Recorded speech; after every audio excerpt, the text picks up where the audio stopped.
का पार नहीं होती, कोशिश करने वालों की कभी हार नहीं होती। नन्ही चींटी जब दाना लेकर चलती है, चढ़ती दीवारों पर 100 बार फिसलती है। मन का विश्वास रगों में साहस भरता है, गिरकर चलना चढ़कर गिरना नहीं अकड़ता है। आखिर उसकी मेहनत बेकार नहीं होती, कोशिश करने वालों की कभी हार नहीं होती। नमस्कार, मैं प्रियांशी चौहान रूपांतरण मंच को सादर नमन करती हूँ।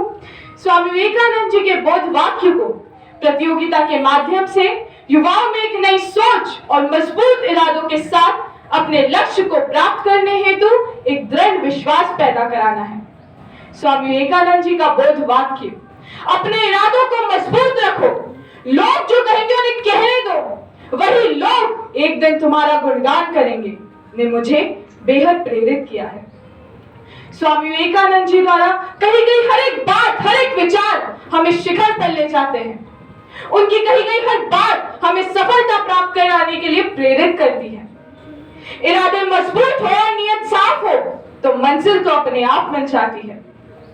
लोगों की क्रिया प्रतिक्रिया पर न जाकर केवल दृढ़ इरादों के साथ आगे बढ़े और सफलता आपके कदम चूमेगी। सफलता और आगे बढ़ने की राह में किसी के साथ का इंतजार न करें, क्योंकि वह आपको भटका सकता है, भ्रमित कर सकता है। अतः अपनी मेहनत के साथ आगे बढ़े और आपका धैर्य आपको सफलता के शीर्ष पर पहुंचाएगा, क्योंकि सिंहासन, शमशान, संघर्ष और शिखर पर व्यक्ति अकेला ही होता है। सफलता हर कोई प्राप्त करना चाहता है, परंतु सफलता प्राप्त करने के लिए इरादों का पक्का होना जरूरी है। जो लोग मन में शंका लेकर आगे बढ़ते हैं, उनसे सफलता कोसों दूर रहती है।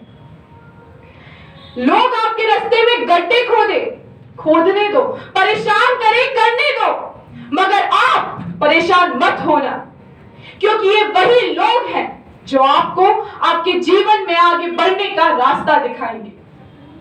अपनी कर्मता के साथ आगे बढ़े, मंजिल की ओर आगे बढ़े और आपको सफलता पाने से कोई नहीं रोक सकता, क्योंकि कहते हैं निंदक नियरे राखिए, आंगन कुटी छवाए, बिनु पानी बिनु साबुना, निर्मल करे सुभाए।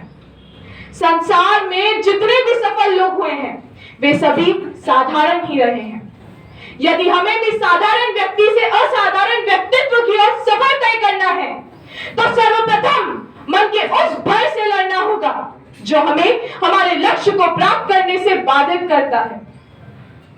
लोग जो कहेंगे उन्हें कहने दे, वह हमारा मन भी हो सकता है, कोई जन या सज्जन या आलोचक भी। यदि इरादे बुलंद है तो कामयाबी तो निश्चित है। मायने यह नहीं रखता कि हमारे बाहरी जीवन में हमारे पास क्या है, बल्कि मायने यह रखता है कि हम अंदर से कितने मजबूत हैं। हमारे सामने ऐसे अनेकों उदाहरण हैं जिन्होंने यह साबित किया है कि चाहे राजनीति करनी हो, व्यवसाय करना हो, समाज सेवा करनी हो या कोई भी कर्म क्षेत्र हो, उसमें इरादों का पक्का होना जरूरी है। अतः कर्म क्षेत्र में सफलता प्राप्त करने के लिए कर्मयोगी तो बनना ही होगा। बिल गेट्स हो, मदर टेरेसा हो या धीरूभाई अंबानी, इन सभी के आत्मबल के सामने दुनिया ने भी घुटने टेके हैं, और जो आलोचक थे आज वही उनके गुणगान गाने लगे। एक सफल व्यक्ति वह होता है जो दूसरों के द्वारा फेंकी गई ईंटों से एक मजबूत नींव का निर्माण करता है, क्योंकि सफलता खुद चलकर हमारे पास नहीं आती। उसे पाने के लिए, उसे प्राप्त करने के लिए दृढ़ इच्छा, आकांक्षा और भरपूर प्रयास करना होता है। और यहाँ यह पंक्ति हमें बहुत कुछ सिखा जाती है। सपनों को अपनी सांसों में रखो, सपनों को अपनी सांसों में रखो, मंजिल को अपनी बाहों में रखो। हर एक जीत आपकी होगी, बस लक्ष्य को अपनी निगाहों में रखो, बस लक्ष्य को अपनी निगाहों में रखो। जय हिंद, जय भारत, धन्यवाद।